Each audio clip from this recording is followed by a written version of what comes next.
do have some friends like that are not biracial, it's of another race, and like I don't think we discuss race a lot either with one another. Like if we do, it's not like anything derogatory. It's just kind of like they want to understand more about like my race, to ask us some questions pertaining to that.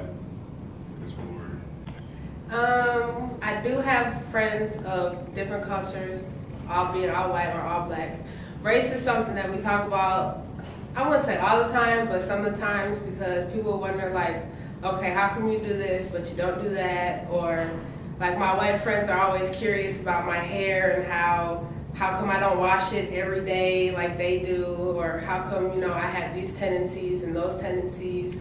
But it's just something you have to adapt to and change to. I mean, one of the main things that like I always got teased about was I'm half white but I don't eat mayonnaise, and I'm half black and I don't eat hot sauce. Like, what's the deal?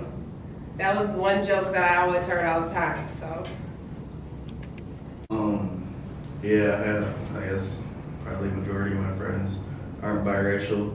And yeah, again, like with them, I'll intentionally bring up the subject just because it's a subject that I like to talk about, I guess. Sometimes, I guess, people have thought, like, I don't know, I just had a discussion recently with a friend of mine when we were talking about the organization I'm trying to start, and she was saying how she doesn't feel there is a separate race, for like biracial people aren't a separate race. They're basically black and white, or Hispanic and white, whatever combination, I guess, of races they are. The majority of my friends throughout my life have been predominantly white, and they've asked me before about my background and my race, but I think they kind of ignore it. And when I ask some of them what they see me as, they say just like us, so I really don't think they see me as like my Asian half. So yes, I have had friends that were not biracial, and mostly starting in middle school and above, we started talking about race, especially when I moved, and that's when I moved to Georgia.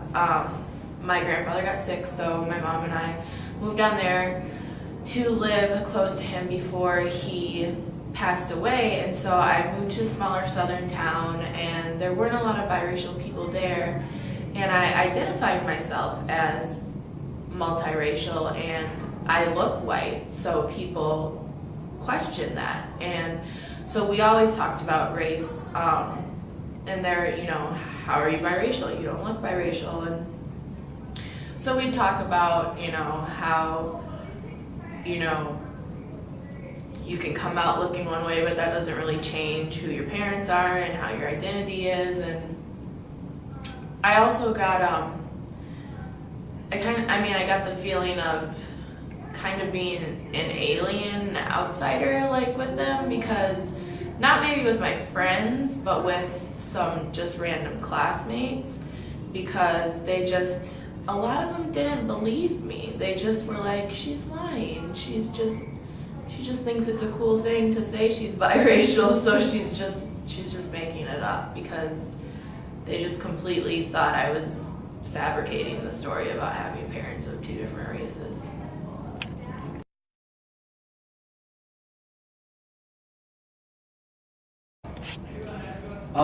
Growing up, there were biracial, other kids who I hung out with who were biracial. Really didn't talk about race until much later on, probably going into college, and then, identifying with other people, and you're like, oh, whatever they're mixed with, putting that on the table and being able to relate. So I wouldn't say, while I was younger, not so much, but once I got to college, it was something we talked about more. I did in high school. I had a good friend who was mixed too, and we both would complain about stuff like being caught in the middle. And then also I had one of my ex-boyfriends was biracial. We talked about that a lot. Just how different people perceive you, and it helped me a lot to have somebody to talk about that with. When I was younger, I had friends that were biracial, but I think because we were so young, we didn't really think about it, so we never discussed it. And then when I was in junior high and high school, I didn't really have friends that were biracial. Most of them were white because of the area that I lived in, so I never had the opportunity to talk with anyone else about it. And now that I'm in college, I have had friends that I've met that have had different backgrounds, and I guess we really haven't discussed it too much, just same life experiences, I guess, of growing up biracial. Growing up, there was a close family that we hung out with. They're basically like my play brothers. They were both also from a biracial family, mom white, dad black, and we celebrated all the holidays together, celebrated birthdays together. We never really, like me, myself, and the other kids, we never discussed race or being biracial. It was just kind of a normal thing between us. But I know my mom would discuss with me how their mom's parents never wanted to see them because they were biracial and that they had that prejudice against them. But their dad's side of the family saw them all the time. When I was in high school, and probably when I was starting in, mostly high school is when I met most of my friends that are biracial. And in high school, I was friends with a group of girls who, we all really considered ourselves, we all actually were biracial, but for the most part, we considered ourselves black. Everybody else considered us black. When people asked us what race we were, we would always say we were biracial, but the friends that we hung out with and the other people that we hung out with were always black in high school. And I think it was just accepted that, we were black, taken for granted that we were black. But I wouldn't say, I haven't really had too many conversations, but I have had a couple conversations with, I'll say 2 of my friends in particular. And one is actually a girl, she's, it's amazing how she came out so light, but she's very, very light, green eyes, light brown hair, looks totally white. But her dad is like the darkest guy I've ever seen in my life. But she and I have had conversations in the past about being biracial and how sometimes we feel as though we don't necessarily fit in. Because I've always identified a little bit more with black culture, and I also felt a little bit more accepted because I don't speak Spanish, and I don't, I've never really associated with many other Latino people. So I've always identified more. I've always been surrounded by black people my whole life.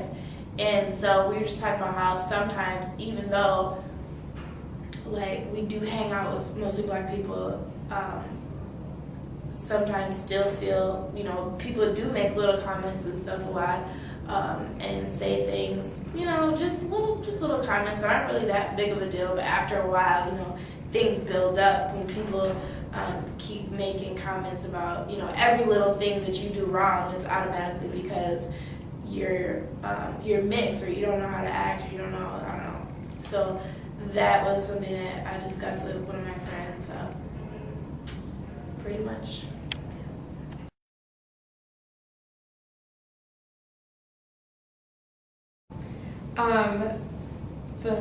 This is kind of negative, I guess. When I came to the U of M, because of my last name being Asian, they assumed that I couldn't speak English, so I was automatically put into the MLK program. And I remember my freshman year, I had to go to a meeting about, I don't know, something with MLK and students, and I was the only one in the room that could speak English. And as soon as that meeting was done, I walked in the office and I changed advisors, and yeah. I had a lot of awkward situations growing up. One of the things was when I played basketball growing up, and whenever I played against either an all-black team or a team that had at least a couple black girls, I always felt like I had to be tougher and play my best that game to show them, okay, that I'm not just a little black girl on the team. But when I would go to basketball camps or soccer camps, I would be the only black girl, and I felt like a raisin in a popcorn bag. That's, the analogy I always used.